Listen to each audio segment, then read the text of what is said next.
কবে পড়েছে চলতি বছরের শিবরাত্রি? এদিন কখন করবেন শিবের পুজো? জেনে নিন শিবরাত্রির সময় দিনক্ষণ। সনাতন ধর্মে মহাশিবরাত্রির বিশেষ মাহাত্ম্য। বলা হয় শিব পার্বতীর বিবাহ উৎসবই মহাশিবরাত্রি হিসেবে পালিত হয়। প্রতি মাসে শিবরাত্রি তিথি থাকলেও ফাল্গুন কৃষ্ণপক্ষের চতুর্দশী তিথি মহাশিবরাত্রি নামে পরিচিত।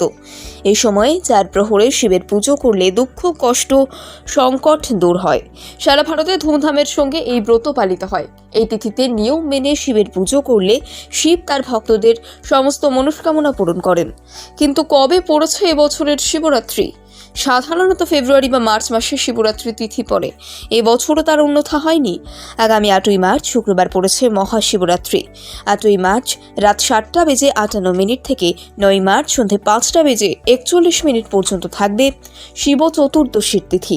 উল্লেখ্য, শিবরাত্রির ব্রত পালন করার আগের দিন সংযম করতে হয়। এদিন সিদ্ধ চালের ভাত বা আঁশ খেতে নেই। আতপ চালের সিদ্ধ ভাত খাওয়ার নিয়ম। এছাড়া কেউ চাইলে ময়দার তৈরি খাবারও খেতে পারেন, তবে সন্ধক নুন দিয়ে এদিন রান্না করতে হয়। ব্রতের দিন উপোস করে নিষ্ঠা করে কিছু নিয়ম মানলে ভক্তের মনোবাঞ্ছা পূরণ করেন দেবাদিদেব। শিব পুজোর সময় ঘটে গঙ্গা জলের সাথে দুধ, ঘি, মধু এবং চিনি মিশিয়ে শিবলিঙ্গে অর্পণ করতে হবে। এরপর বিল্লপত্র, ধতুরা, আকন্দ, অপরাজিতা, কলকি প্রভৃতি ফুল নিবেদন করুন। এগুলি শিবের প্রিয় বলেই মানা হয়, তবে মহাদেব বেল পাতাতেই সব থেকে বেশি তুষ্ট।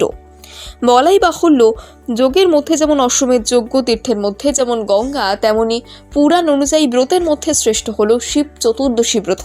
তাই শিবরাত্রির ব্রত পালন করলে ধর্ম, অর্থ, কাম, মোক্ষ চতুর্বেদ ফল লাভ হয়।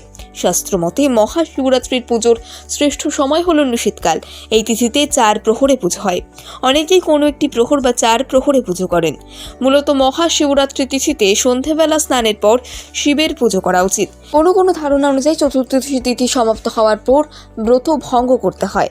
শিবরাত্রি কথাটি 2টি শব্দ থেকে এসেছে, শিব ও রাত্রি, যার অর্থ শিবের জন্য রাত্রি।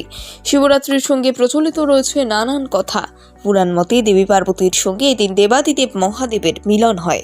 আবার শোনা যায় এদিন থেকেই বিশ্ব ব্রহ্মাণ্ড সৃষ্টি করেছিলেন তিনি।